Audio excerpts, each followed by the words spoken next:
तो ये वीडियो आप पूरा देखेंगे और विजडेक्स प्लस टेलीग्राम चैनल पर इस वीडियो का आपको पीडीएफ मिल जाएगा, ठीक है। तो कल का करंट कैसा लगा बताएं। तो 3 सवाल जो छोड़ दिए देख लेते हैं। काजीरंगा राष्ट्रीय उद्यान और टाइगर रिजर्व है जो कि कौन से राज्य में स्थित है। तो काजीरंगा राष्ट्रीय उद्यान है जो कि असम में स्थित है, ठीक है। हाल ही में किस मंत्रालय ने 118 चीनी ऐप पर प्रतिबंध लगाया है।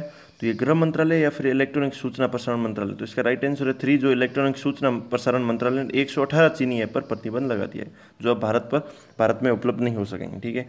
तो किस राज्य द्वारा पांग लाब्सोल फेस्टिवल मनाया जाता है। तो ये राज्य है जो कि सिक्किम है, जिसके द्वारा पांग लोब्सोल फेस्टिवल मनाया जाता है। तो ये 3 सवाल जो कल के लिए छोड़ दिए थे।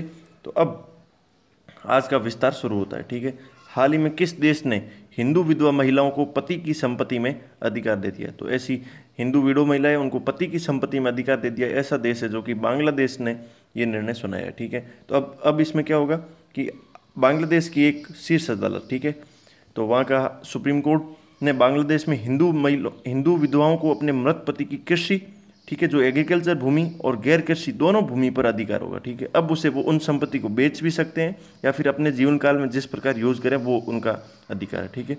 तो अपने मृत जीवन साथी की वास भूमि में पहले जो होम स्टेट प्रॉपर्टी होती थी उसमें ही मिलता था, लेकिन जो बिना कृषि की भूमि होती थी उसमें उन महिलाओं को अधिकार नहीं होता था। तो अब उन्हें यह अधिकार दे दिया, महिलाओं को सशक्तिकरण में एक अच्छा कदम साबित होगा।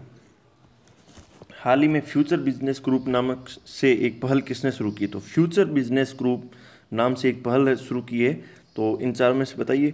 तो इसका राइट आंसर है जो कि ये ए और बी दोनों है, ठीक है। भारतीय उद्योग परिसंघ और उद्योग और आंतरिक व्यापार संवर्धन विभाग।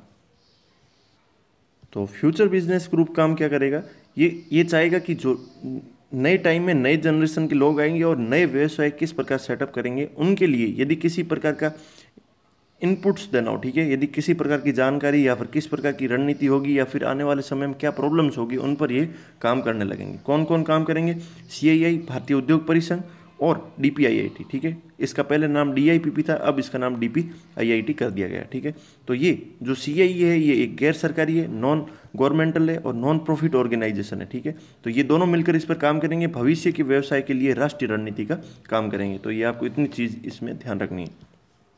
हाल ही में 5वीं ब्रिक्स संस्कृति मंत्रियों की बैठक की अध्यक्षता किसने की। तो 5वीं ब्रिक्स संस्कृति, ठीक है, कल्चर रिलेटेड जो मंत्रियों की बैठक अध्यक्षता किस देश ने की। तो इसका नाम है रशिया ने, ठीक है। तो रशिया ने इसकी अध्यक्षता की। इसमें क्या किया जाएगा कि इसमें देखो पहले ब्रिक्स के बारे में जान लीजिए। तो इसमें ब्राज़ील, ठीक है, जैसा नाम है वैसे ही इसका ये ब्राज़ील, रशिया, इंडिया, चाइना और साउथ अफ्रीका, ठीक है। तो ये 5 देश मिलकर बनाते हैं। और इसका चौथा और 8वां सम्मेलन जो ब्रिक्स का हुआ था उसकी हेड की थी, मतलब अध्यक्षता की थी, वो भारत ने की थी, ठीक है, भारत में हुआ। फिर इसमें क्या है, रूसी फेडरेशन की अध्यक्षता में वीडियो कॉन्फ्रेंस की, क्योंकि कोविड-19 के कारण आजकल ऑफलाइन मीटिंग हो नहीं रही तो वर्चुअल मीटिंग हो रही है। तो इसमें इन देशों ने विभिन्न अपने देश की जो संस्कृतियाँ उनका आयोजन किया जाएगा, ठीक है। इसमें लगभग 100 कलाकृति भारत की है जो इन मीटिंग के प्लेटफॉर्म पर शेयर की जाएगी, ताकि हमारी संस्कृति और आगे ग्रो हो सके और पूरी वर्ल्ड हमारी संस्कृति को जान सके, ठीक है। तो ये बाकी ब्रिक्स की हिस्ट्री है। तो इसमें से ज़्यादा इंपॉर्टेंट है कि 5 देश, ये ध्यान रख लीजिए। और ब्रिक्स की 42% GDP में इनका योगदान रहता है, ठीक है। और 20% से ऊपर जनसंख्या होनी है, क्योंकि इसमें चाइना और इंडिया दोनों देश हैं। फिर इंग्लिश प्रो मोबाइल ऐप किसने लॉन्च किया है। तो English pro app mobile launch किया है, इनमें से बताइए, या इनमें से कोई नहीं तो आप इनका आंसर बताएं। तो केंद्रीय शिक्षा मंत्री, ठीक है, आप हमें नाम बताएंगे कि केंद्रीय शिक्षा मंत्री हमारे कौन है। तो इनके द्वारा इंग्लिश प्रो नामक एक फ्री मोबाइल ऐप लॉन्च किया है, ठीक है। इससे क्या होगा कि टीचर्स, छात्र, ये ऐप विभिन्न शिक्षकों, छात्रों और विभिन्न पृष्ठभूमि के लोगों के लिए एक उपयोगी डिजिटल टूल होगा, ठीक है। तो उपयोगी डिजिटल टूल होगा, इसके माध्यम से बच्चे क्या करेंगे या फिर टीचर या जो भी इंग्लिश भाषा को सीख सकेंगे और उस इंग्लिश का उच्चारण, प्रोनाउंसिएशन कैसे किया जाए, तो वो इस ऐप के बारे में बताएं। मतलब मेनली ये है कि अंग्रेजी भाषा का उच्चारण कैसे किया जाए, उस पर ये बेस्ट है। फिर the little book of green नज बुक किसने लॉन्च की। तो the little book of green नज है जो कि संयुक्त राष्ट्र पर्यावरण कार्यक्रम, ठीक है, यूनाइटेड नेशंस इन्वायरमेंट प्रोग्राम ने है जो कि the little book of green नज जारी की, ठीक है। तो एक नज थ्योरी होती है। नज थ्योरी ये होती है कि मान लो बिहेवियरल चेंज किया जाता है। कैसे, मान लो कि किसी भी प्रकार का बिना दबाव दिए लोगों को व्यवहार चेंज किया जाए और वो पर्यावरण के प्रति वो अच्छा सोचने लग जाए, ठीक है। तो द लिटिल बुक ऑफ ग्रीननेसेस द्वारा जारी किया गया। ये प्रकाशन दुनिया भर के 200 मिलियन छात्रों को पर्यावरण के अनुकूल आदतों और हरियाली जीवन शैली, मतलब कि ग्रीन एनवायरनमेंट अपनाओ और पर्यावरण के अनुकूल आदत अपना लो, ठीक है। तो इससे क्या होगा कि हमारे देश का क्लाइमेट चेंज या फिर ग्लोबल वार्मिंग से हम निपटने में सहायता मिल पाएगी, ठीक है। तो संयुक्त राष्ट्र पर्यावरण कार्यक्रम है जो कि 1972 में स्टैब्लिश हुआ। इसका हेडक्वार्टर है जो कि नैरोबी केन्या में है, ठीक है। ये अफ्रीका महाद्वीप में पड़ता है। इसकी रिपोर्ट है जो कि वैश्विक पर्यावरण आउटलुक रिपोर्ट नाम से भी जानी जाती है, ठीक है। तो इस यूनाइटेड नेशन इन्वायरमेंट प्रोग्राम में एक UNEA भी है, ठीक है। UNEA फॉर असेंबली होता है, तो यूनाइटेड नेशंस इन्वायरमेंट असेंबली है, ये एक प्रशासनिक बॉडी है, ठीक है। मतलब इसका एडमिनिस्ट्रेटिव काम संभालती है, ठीक है। और ये विश्व की सर्वोच्च संस्था भी है जो कि पर्यावरण रिलेटेड काम देखती है, ठीक है। दुनिया के आने वाले संपूर्ण पर्यावरणीय चुनौतियों को देखा करती है। तो इसके बारे में, और ये हर 2 वर्ष में एक बार आयोजित की जाती है, ठीक है। अंतर्राष्ट्रीय पर्यावरण कानून विकसित करने के लिए आयोजित भी की जाती है। तो ये पर्यावरण रिलेटेड काम किया है, ये आपको ध्यान रखना है।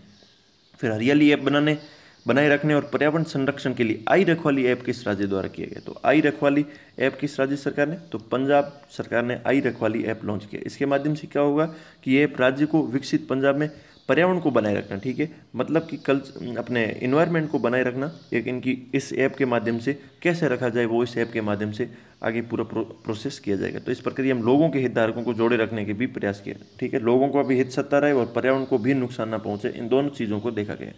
तो अंतर्राष्ट्रीय चैरिटी दिवस कब मनाया जाता है?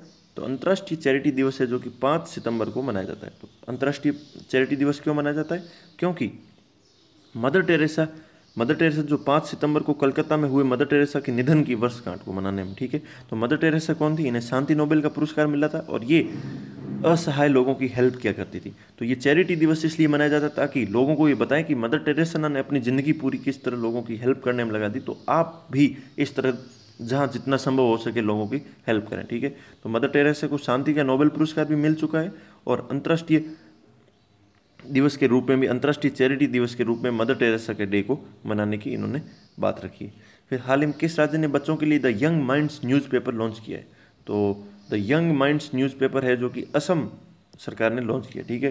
तो इसके नाम से ही प्रतीत हो रहा है द यंग माइंड्स, ठीक है, युवाओं के माइंड्स के लिए एक न्यूज़पेपर जो उनके अनुसार कुछ न्यूज़ों को पब्लिश कर सके। तो असम ने ये काम किया है। तो हाल ही में लेजी यूपीआई पहला डिजिटल क्रेडिट कार्ड किसने लॉन्च किया? तो लेजी यूपीआई है जो कि पेयू ने किया है, ठीक है। तो पेयू ने इसमें क्या किया है? लेजी फाइनेंस ने, जो कि पेयू सब्सिडी बॉडी है, ठीक है, ये पेयू की भी सब्सिडी बॉडी है।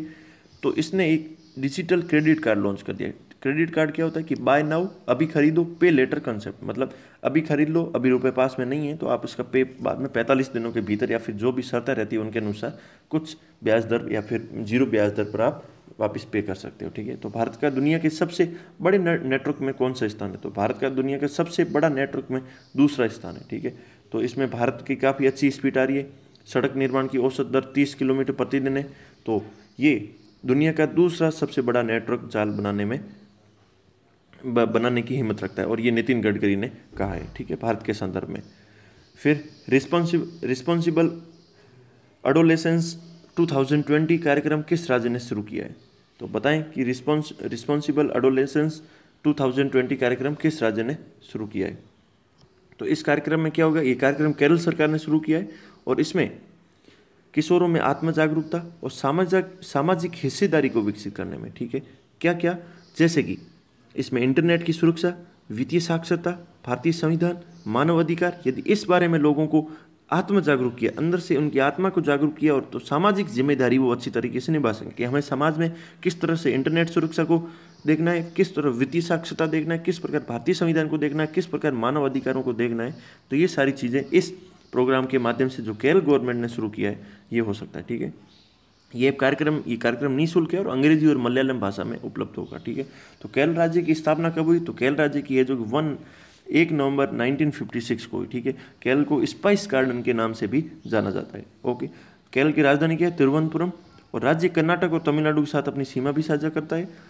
इनके मुख्यमंत्री है जो कि पिनाराई विजयन है और आधिकारिक भाषा इनकी जो स्टेट की ऑफिशियल भाषा है जो कि मलयालम है, ठीक है। तो जिस तरह अभी जम्मू कश्मीर ने चेंज की उसी तरह इनकी तो पहले से ही हो रखी है। जम्मू कश्मीर मतलब एक राज्य कई भाषा भी उपयोग कर सकता है। फिर भारतीय लोक प्रशासन संस्थान IIPA दिल्ली परिसर में राष्ट्रीय जनजातीय अनुसंधान संस्थान स्थापित करने के लिए किसके साथ एक समझौते पर हस्ताक्षर किए? तो राष्ट्र जनजातीय अनुसंधान, तो ये जनजातीय मंत्रालय के साथ में किया है, ठीक है। तो ये भारतीय लोक संस्थान क्या है? इसकी स्थापना 1954 में हुई। इनके अध्यक्ष कौन है? उपराष्ट्रपति है, जो कि M वेंकैया नायडू है, ठीक है।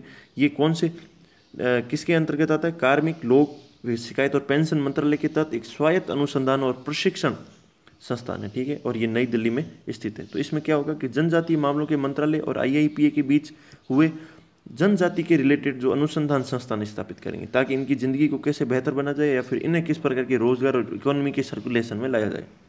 ये राष्ट्रीय संस्थान अन्य प्रतिष्ठित सरकारी और गैर सरकारी संगठनों के साथ गुणवत्ता जनजातीय अनुसंधान में भी शामिल होगी। तो ये इस प्रकार का डेवलपमेंट हुआ है। फिर हाल ही में किस राज्य सरकार द्वारा अनुमोदित काजीरंगा राष्ट्रीय उद्यान के विस्तार को मंजूरी दी? तो काजीरंगा हमने आज सबसे पहला देखा था, तो इसका राइट आंसर है जो कि असम है, ठीक है। तो उसके राष्ट्रीय उद्यान को अब कुछ और लंबाई जोड़ी जाएगी। कितना? 30 वर्ग किमी को 30 वर्ग किमी का क्षेत्र 884 वर्ग किमी काजीरंगा राष्ट्रीय उद्यान में जोड़ा जाएगा, ठीक है। तो इसमें क्या है, काजीरंगा के बारे में जान लीजिए, ज़्यादा ये इंपॉर्टेंट है, ठीक है। तो यहाँ पर क्या है कि दुनिया के 2/3 महान एक सींगे वाले गैंडों का घर है, ठीक है। तो जितने भी दुनिया में पाए जाते हैं उनमें से 2/3 तो भारत में एक सींग वाले गैंडे पाए जाते हैं, ठीक है। इनके अनुमानित 2413 गैंडे और 121 बाघ इनमें पाए जाते हैं, ठीक है। तो काजीरंगा राष्ट्रीय उद्यान को 1985 में यूनेस्को द्वारा विश्व धरोहर स्थल घोषित कर दिया, ठीक है। 2006 में टाइगर रिजर्व भी घोषित इसे किया गया था। तो ये चीज़ इनके बारे में इंपॉर्टेंट है। फिर लिसा कैंपबेल निम्नलिखित में से किस अंतरिक्ष एजेंसी की पहली महिला राष्ट्रपति या महिला अध्यक्ष बनी है, ठीक है। तो ये कैनेडियन स्पेस एजेंसी की पहली हेड बनी है, जो कि इनके इतिहास में पहली बार कोई महिला इनकी अध्यक्षता करेगी, ठीक है। एजेंसी के 31 साल के इतिहास में CSA की पहली महिला प्रमुख होगी। पहली बार कैनेडियन स्पेस की अध्यक्षता किसी महिला द्वारा की जाएगी, ठीक है। और इस तो कैनेडियन स्पेस एजेंसी की स्थापना कब हुई? 1989 में इसकी स्थापना हुई। और मुख्यालय इसका है क्यूबेक में। वर्तमान में CSA और नासा के जेम्स वेब स्पेस टेलीकॉम में फाइन गाइडेंस सेंसर का भी योगदान दे रहा है। साथ ही में ये नागरिक अंतरिक्ष, ठीक है। तो हमारा सिविल स्पेस रिलेटेड जो भी कार्यक्रम होते हैं या फिर उनमें जो भी इनोवेशन होता है वो कैनेडियन स्पेस एजेंसी का काम किया जाता है, ठीक है। फिर आज का अंतिम सवाल है कि ग्लोबल हेल्थ टेक समिट 2020 निम्नलिखित में किसके द्वारा आयोजित की गई? तो ग्लोबल हेल्थ टेक समिट है, जो कि Punjab chambers of commerce and industries द्वारा की गई। इसमें क्या होगा कि ये एक वर्ल्ड लेवल पर वहाँ के नेताओं को बताएंगे कि किस प्रकार की टेक्निक्स अपनानी चाहिए हेल्थ के सेक्टर में, ठीक है। किस प्रकार की एथिक्स होनी चाहिए, किस प्रकार की नीति शास्त्र होना चाहिए अपने इसमें हेल्थ के सेक्टर में, ठीक है। किस प्रकार की टेली एजुकेशन प्रोवाइड की जाए हेल्थ के सेक्शन में, किस प्रकार उनकी डिजिटल को अपनाया जाए। तो ग्लोबल हेल्थ टेक समिट है, जो कि पंजाब फेडरेशन द्वारा शुरू किया गया। तो आज का मैप है जापान। तो जापान के बारे में देख लीजिए। जापान होकेडो, होन्शु, शिकोकू, क्यूशु, तो इन 4 द्वीपों से ये मिलकर बना है। तो इसकी इंपॉर्टेंट लोकेशंस है वो देख लीजिए। ये है टोक्यो, ठीक है, जो जापान की राजधानी है। जापान के अभी PM शिंजो आबे ने प्रधानमंत्री पद से इस्तीफा दे दिया था। फिर यहाँ पर ये नगोया, क्योटो, ठीक है, ओसाको, ये इनके इंपॉर्टेंट है जहाँ पर कई कन्वेंशन हो चुके हैं। फिर ये हिरोशिमा और नागासाकी जहाँ पर न्यूक्लियर अटैक हुए थे। तो ये इंपॉर्टेंट लोकेशंस है। बाकी जापान की बाउंड्री किससे भिड़ती है नहीं भिड़ती आप हमें बताएंगे। फिर यहाँ पर ये पैसिफिक ओशियन आ जाता है। और बाकी की जो चीज़ें मैंने यहाँ पर लिख रखी है आप यहाँ पर देख सकते हैं, ठीक है। तो राजधानी टोक्यो और इसकी जापानी भाषा है येन, ठीक है। जापान इनकी भाषा जापानी है और इनकी मुद्रा है जो कि येन है, ठीक है। येन को SDR में भी काउंट किया जाता है। तो ये 3 सवाल फिर कल के लिए देखेंगे। 14वीं वेब सीरीज़ है। तो आपको कंटेंट कैसा लगा प्लीज़ हमें बताएं।